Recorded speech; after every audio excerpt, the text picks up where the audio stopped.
Hey everyone, how you doing? So a very exciting video today. We're going to explain so many things. This could be 5 videos, but we're going to explain how the pyramids work, how the alignments work, what this alignment is for. It's all so very interesting. I know exactly what that alignment is for. I know exactly what that alignment is for, thanks to astronomical software. And that allows me to tell you the history of this whole complex and how the whole complex works in relation to Giza. This is the Giza complex, 3rd dynasty. This is the Pyramid of Unas, 5th dynasty, both Old Kingdom. And we can explain all this in relation to Giza, why different pyramids have different alignments in relation to each other. And it's just so interesting. This pyramid has different alignments to the Khufu and the Khafre pyramids nearby, only 20 kilometers away, because they didn't want to trample on the priesthoods at Khufu and Khafre. It's so fascinating. We're going to go into that. We're going to see where the builders come from. I can prove where the builders come from. They were the same ancient giants as Brian Forster talks about, the redheads. We can show you they come from the Black Sea region. I'm going to prove that in this video. I'm going to prove so much. We're going to look again at the dates of the Khufu pyramid and the alignments and what was celebrated there by the priesthood and how those pyramids work. Now, archaeologists tell us always that there is a king, and the king's cult is celebrated for thousands of years after the death of the king by priests residing in these temples near the pyramid. Now, that is not quite true. This is only true insofar as the king combines with the god living in the pyramid, which is something that the Egyptologists will never understand because they're not looking at world mythology. But I'm going to prove that in this video. And if you don't believe me, keep watching. This video is all fact. I am distancing this from all the other high-tech speculations I've made before about the pyramids. You won't see those in here because this is just pure Egyptian stuff. What the Egyptians did. We're not talking about any previous civilizations in this video. Just what Egyptians did with the pyramids, which is so cool. So, there's a scarab. The scarab beetle seems to have been a tourist trinket sold, and it was sold for over 2,000 years. It's found all over Egypt, up to about the Greek period, bearing this king's name. And this is why Egyptologists say there is a cult bearing the name of this man, Unas, who built this pyramid, allegedly. And they say his cult endured for 2,000 years. It wasn't really around in his own time, but it began in the Middle Kingdom as they started to worship the past, the kings of the past. And again, they never talk about the god inside the pyramid, the purpose of building the pyramid in the first place, or explain the pyramid, because they can't. The pyramid, they say, is a tomb, but they never explain why it needs to be so big. They never explain why it needs to face a certain direction. They never explain any of this, but I can. It's so exciting. And this is Mr. Unas himself. I'm just so excited by this video. This is Mr. Unas himself, allegedly, a picture of Unas, 5th dynasty ruler. He ruled 200 years before the final end of the glorious Old Kingdom, which was the best kingdom of Egypt. This was characterized by a period of increasing fragmentation in Egyptian society and fragmentation in wealth. The king was no longer all-powerful, but like the French king of the Middle Ages, relied on alliances of aristocrats for his support, and eventually the aristocrats took control after some unknown disaster in the first intermediate period, which historians have compared to the plagues of Egypt.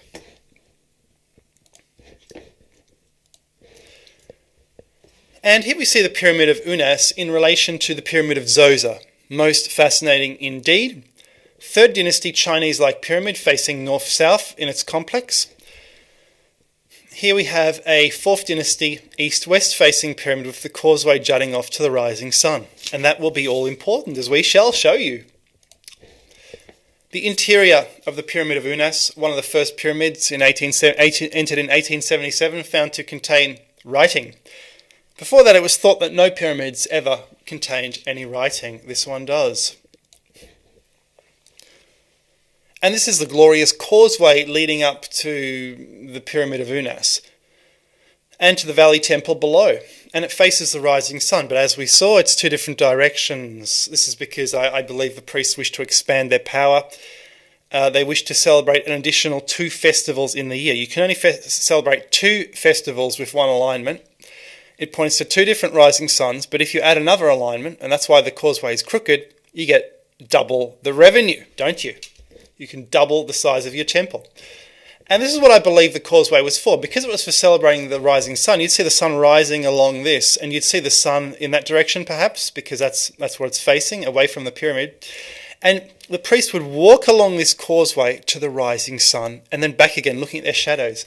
So you'd have an effect just like the causeway at Stonehenge. And of course that means it's not a causeway at all, it's just a processional, because causeway in relation to pyramid is always confused for ramp. Something to bring the blocks to the pyramid. So they're actually confusing the terms for people, so people are confused about what the causeway actually is, so they don't bother investigating that it's actually a religious processional. And if you look up the schematic of Giza, it just shows you that. But this was not relevant for 4th dynasty people. So 4th dynasty people enhanced it with a pyramid of, over here, the pyramid of Unas, and the pyramid of Unas, and the causeways, or processionals. And that's what you see. You see the north-south Chinese-like Giza pyramid with some temple here, a temple there, and a pyramid. You see the same stuff in China. You see a north-south alignment of 3 or 4 temples before you get to the king's tomb at the top. So I suggested this was a Chinese, you could use a Chinese key where we know the names of the temples to actually give the real names of what these temples are. We also showed that Ka and Ba are Chinese words. So check that video from, I believe, the year before last. So this is the 5th dynasty pyramid of Unas. They didn't build this to bury Unas. Yeah, he was buried nearby possibly. They built this to make this temple relevant once again, and to add a new religion and the causeway. Now, I pulled out my astronomy software earlier to see what religious dates are corresponded to. So this line, I call it the resurrection line. It goes directly into the pyramid, or it points directly at the middle of the pyramid. This line doesn't point at the pyramid, because this is not about resurrection, which is what the pyramid is all about.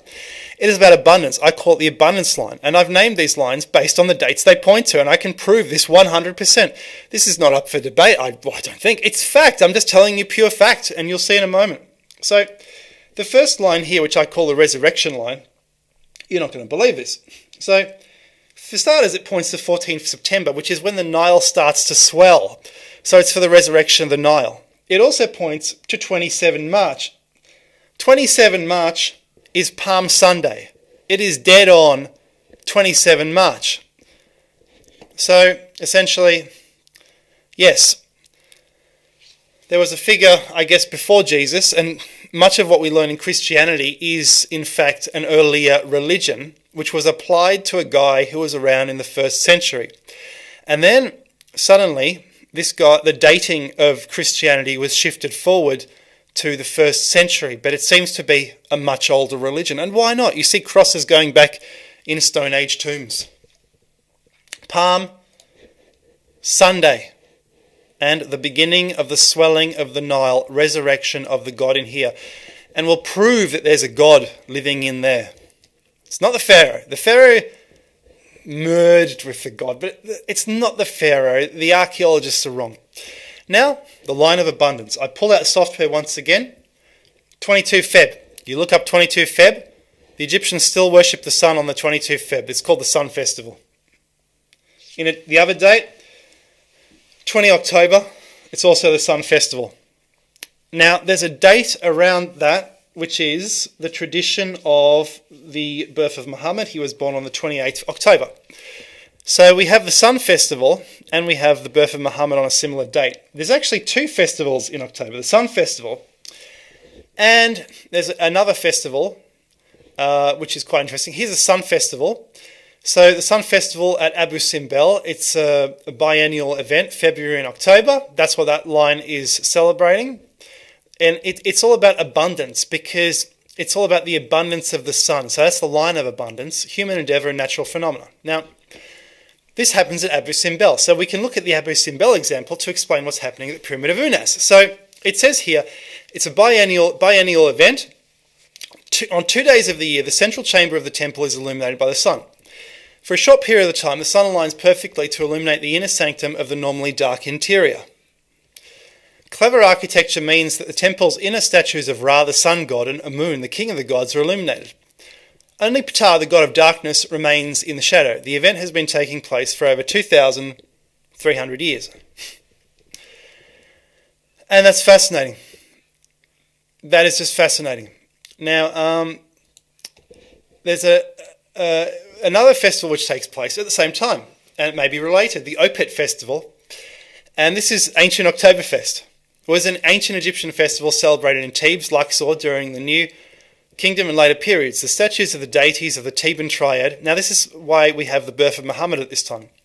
Amun, Mut, and their child Khonsu. So you have the child being born. This is pre-Christianity, and the child is Khonsu. This is the baby Jesus, who basically looks like Ptah, the resurrection God, wrapped in white. You see, like Jesus is in white.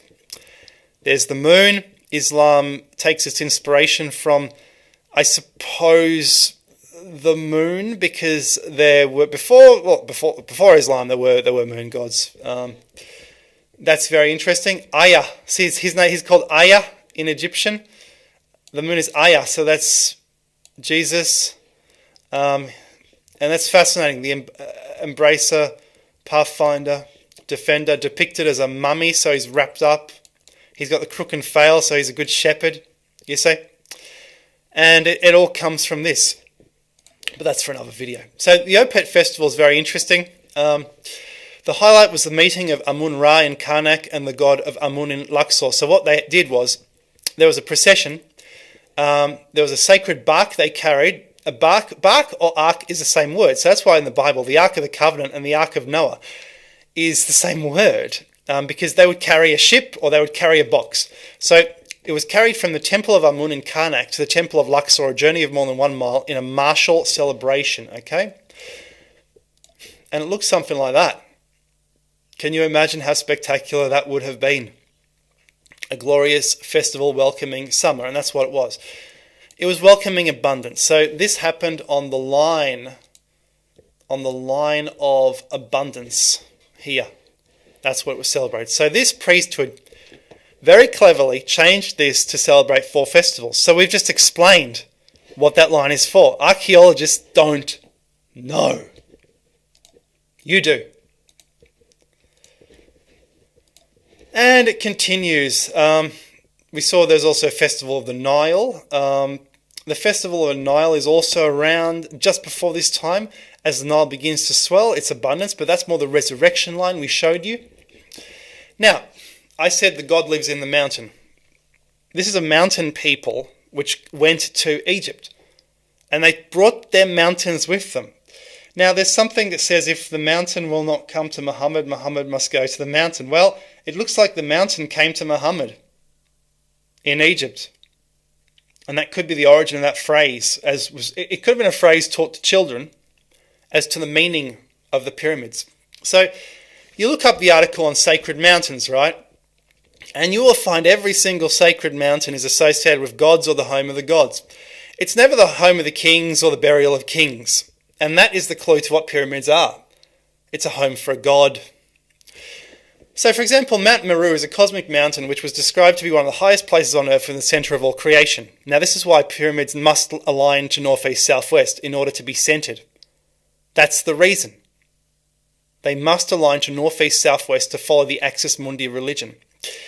Which means if it's pointing to north, it's in the centre of the world, because the world tree and the world mountain is oriented towards the north on an axis.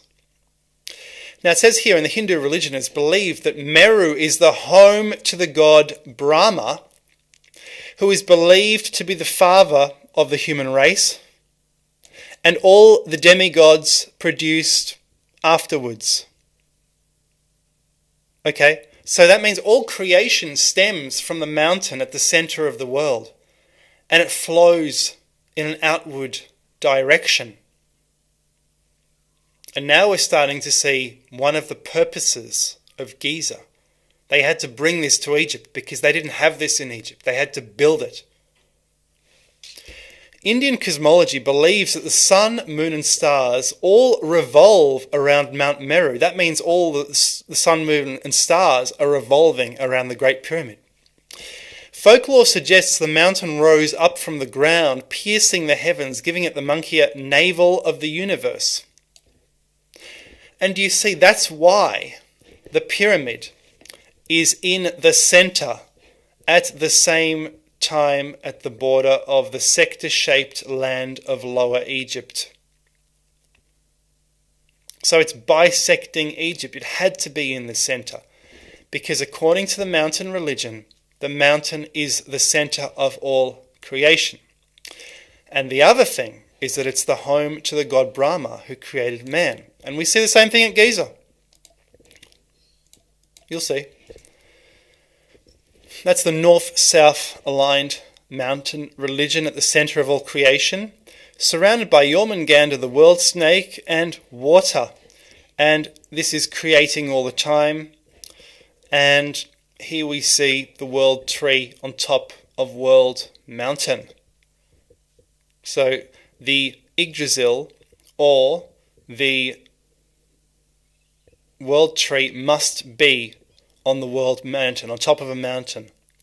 And we saw examples of this in Germany, where I made a video last year where Charlemagne actually destroyed the power of Widukind, the Saxons, and he destroyed their Yggdrasil, which must have been on top of a mountain, and we suggested a home for this Valhalla. Let's continue. And I made a video earlier saying the Lost Festival use of Giza. We showed the same alignments at Giza, where Khafre is the pyramid of Halloween, and there's another date, we'll reveal that date today. Khufu is the pyramid of spring flowers, and all this is revealed for the first time. No one knows this, but this is central to the Egyptian religion. And you're going to say, Charlie, prove it, and prove that ancient giants built the Great Pyramid. Easy. That's easy. So the name of the Great Pyramid is Akut Khufu. And this supposedly means horizon of Khufu. It's not the greatest, it's not a translation at all because it means nothing to us. When you translate, it's supposed to mean something to the person who's having that translated to. It means nothing to us. It means, horizon. What the hell does that mean? Well, when you're on a horizon, you can see forever. There's a horizon in front of you, when there's a good view. And there's a view from Giza. So it's sort of like something associated with the horizon, the forever, or the essence, or the limits. It's something like that. That's what it means. So maybe the forever of Khufu. Now, we see the same word Aku. It's used by the Easter Islanders, as I proved last year. The Easter Islanders used the word Aku for their temples, just as Aku is used for the Khufu pyramid, but it's used for holy mountains. The Sami people have an Akka, a holy mountain, which they use. This is their Akka. As you can see, it's a double, almost like a double thing, like at Giza. Fascinating, right? And so we know that one of the sources is therefore in Europe. There's a Mount Akra, very similar in Turkey. So these people came through Turkey to get to Egypt. Jebel Akra. This was the migration to Egypt. We can follow their migration. And here's the final clue. Mount Akun. It's basically Sochi. So I believe we're looking at Crimea, are we not? Are we not looking at Crimea? So it's located in western Russia. It's the Georgia-Abkhazia area. Fascinating. And this is all very cool. And you're going to say, Charlie, prove it. Okay, you've proven it, but prove it even more. Well, Brian Forster is quite famous now. And one of the best things he ever did was to do DNA tests on these skulls to show they're from the Black Sea region of Russia. And these were the giant redhead people who were living in Peru. That is the grand gallery of the Great Pyramid. That is a royal kurgan in Crimea, I believe Crimea or Ukraine, Russia. As you see, you have the same architectural style. In other words, this was the ancient giants, the ancient redheads. And we proved the similarities between the between the Crimean Kurgans and Egypt about 2 years ago in a video. And I covered a lot of this when I wrote the book on pyramids. In Search of the Origin of Pyramids, I said there were gods inside the mountain. And I learned this in Europe, that there were gods inside the mountains. And I thought, why not the same thing in Egypt? And this is Marlborough Mount, surrounded by water in the 19th century. 19th century garden is natural and free-flowing. There is an aristocrat living nearby. Perhaps this is him fly fishing. As you can see, they're doing fly fishing, very popular in England. It came from England. And a free-flowing garden on top of this mount. They used to say it was a Norman keep. Now they're finding out it's over 2000 BC by radiocarbon dating. It's the burial of Merlin, Marlborough. Marl has been buried here. Merlin has been buried here. According to ancient legend, after Merlin retired, beguiled by a woman to teach her his magic, she used his magic against him to imprison him in this mound forever.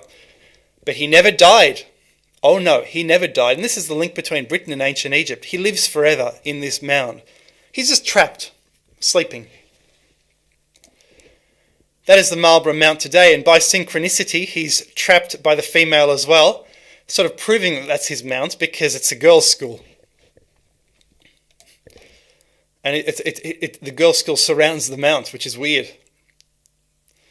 This is Marlborough Mount in the 17th century. Now, in the 17th, 18th century, it wasn't the free-flowing 19th century garden style, it was formal gardens, topiary, so they've planted a nice hedge right around there, or something, and there's a nice gazebo on top, and there's even a door. It's got a door.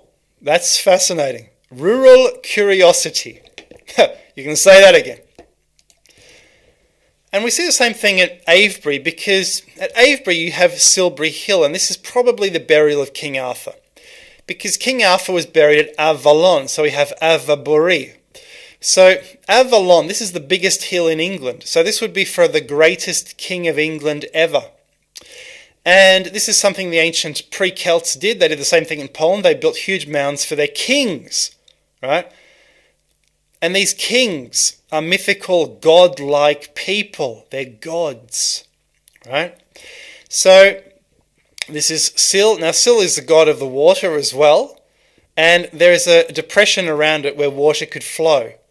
And there's a river right next to it, as at the Marlborough Mount. So surrounded by water. That's important because the hill of creation is surrounded by water, as you see. And Silbury Hill is, in fact, can be surrounded by water, as you see. Now, they also thought King Arthur was buried in an abbey near Glastonbury. And the reason I think they thought that, where there's nothing there, and the bones were apparently the bones of a goat or a cow that they found in the 1300s. The reason is this was at one time surrounded by water, and this is near Glastonbury Abbey, and this is a potential burial place of a great god or king. And as you see, it looks like an island. This could be the Isle of Avalon because the mist just fills the valley. It looks incredible. And this too was surrounded by water, as you see, Giza Plateau. The water lapped up to the pyramids, and all that would have been inundated. Quite interesting at one time. Makes you wonder how the Egyptians actually survived if there was this water everywhere. Where the heck did they live? Maybe further out into the now desert. And there you go. The pyramids must be observed to have water between them and civilization near the Cairo area. So we have apparently the son of Khufu buried near the Khufu pyramid, and his father is Khnum Khufu. And historians have said, why the heck is this guy called Khnum Khufu? What's the deal with that? And historians have never understood. Egyptologists, have never understood. Why Khnum Khufu? Why? And who is Khnum Khufu? Is he the same as Khufu if you see Khufu everywhere else? And Egyptologists have said this is the biggest puzzle ever. Because no Egyptologist explains why he's sometimes called Khnum Khufu as part of his name. It looks like he's changed his name. That's right, he's changed his name because he's a megalomaniac. So he's called himself after Khnum. He's saying, I am Khnum. I'm Khnum. I built man. And do you remember the world mountain for Brahma? Brahma built man and built the gods. It's the same with Khnum. Khnum, living in the mountain, it's the pyramid of Khnum Khufu, built man, created man. And Khufu has joined himself to the god living in the pyramid, the fallen angel. Because you see, Khnum, Romanized as Khnemu, is one of the earliest known Egyptian deities, originally the god of the source of the Nile. So the water around the pyramid, source of the Nile, source of creation. Since the annual flooding of the Nile brought with it silt and clay, and its water brought life to its surroundings, he was thought to be the creators of the bodies of human children. And he made a potter's wheel from clay and placed in their mothers' wombs. So he made it on a wheel, and then he inseminated that into the womb. He later was described as having moulded the other deities, and he had the titles Divine Potter and Lord of created things from himself. So, in other words, Khnum created all Egypt and all Egyptian life around himself, which is the reason why the Great Pyramid, which is for Khnum, is in the center of creation. That's why I was going to call my book Centering Creation, to explain this great religion of pre-2000 BC. And you see Khnum and what he does, building man, just like Brahma built man. So the world mountain in India is for Brahma, just as the world mountain in Egypt is for Khnum, Khufu. It shows how much of a megalomaniac Khufu was. I created people. Crazy. So it shows what a tyrant he was, the center of water, the waters around. Good argument for the pump theory as well. So I looked into some further dates. We've already established, I was only looking at one date before. We've already established that this is for April 22nd, which is the Spring Breeze Festival, which is the Abundance Festival. That is exactly on Halloween, the 30th or the 31st. It's actually closer to the 30th and the 31st. And because they're so long and you draw a straight line on it, you can see exactly what date it is. So I'd say the 30th, even though our Halloween is on the 31st.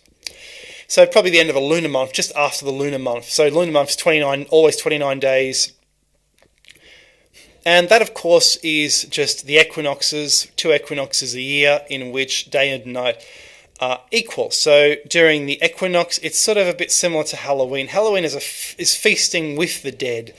That's why they dress up as the dead, because they're going into the tombs. That's the origin of dressing up as a ghoul. You're actually going to talk to the dead. And we've sort of forgotten that, because we sort of go to people's houses and demand tribute rather than going to our ancestors, digging them up and having dinner with them. It's a bit different, right, to how they did it in the past, yeah?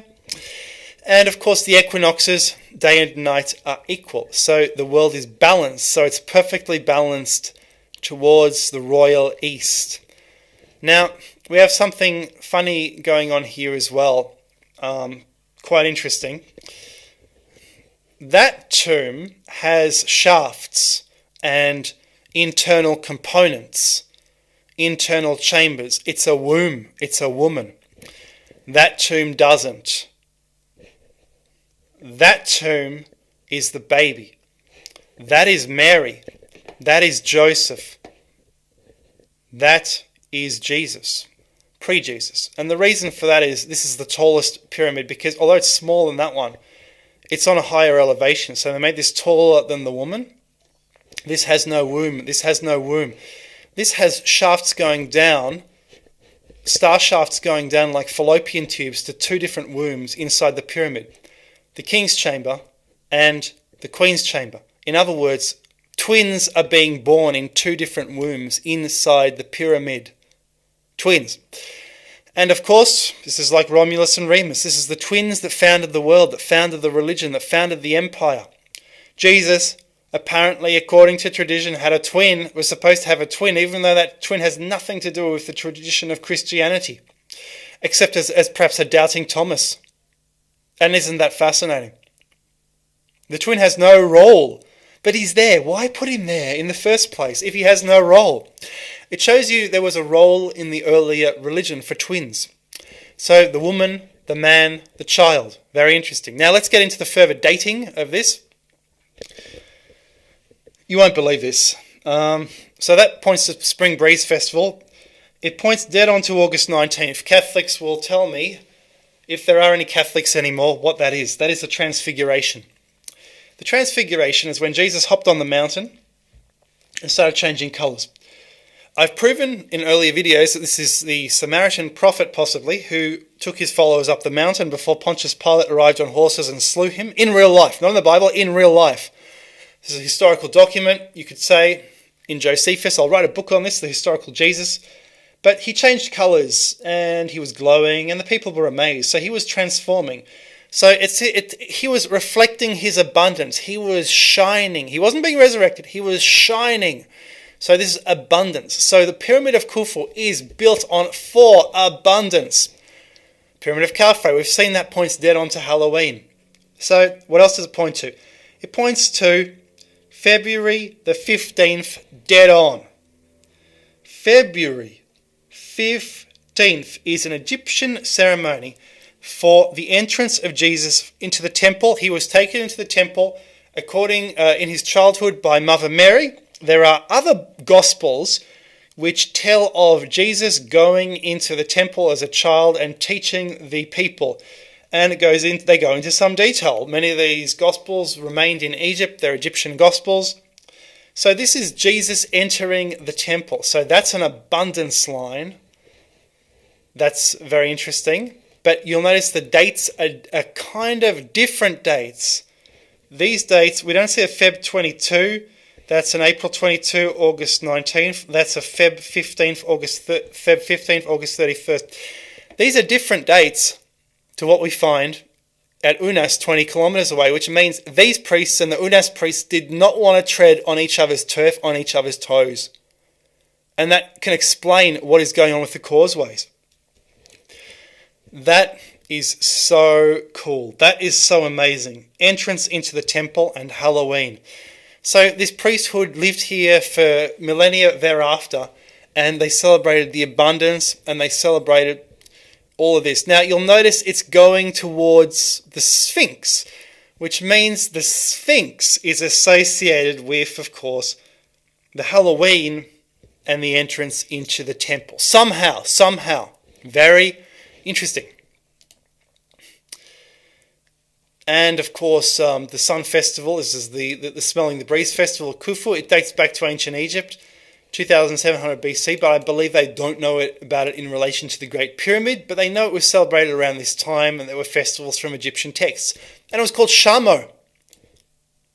The Great Pyramid celebrates Shamo. There's a Transfiguration. That's the proof for you, August 19th.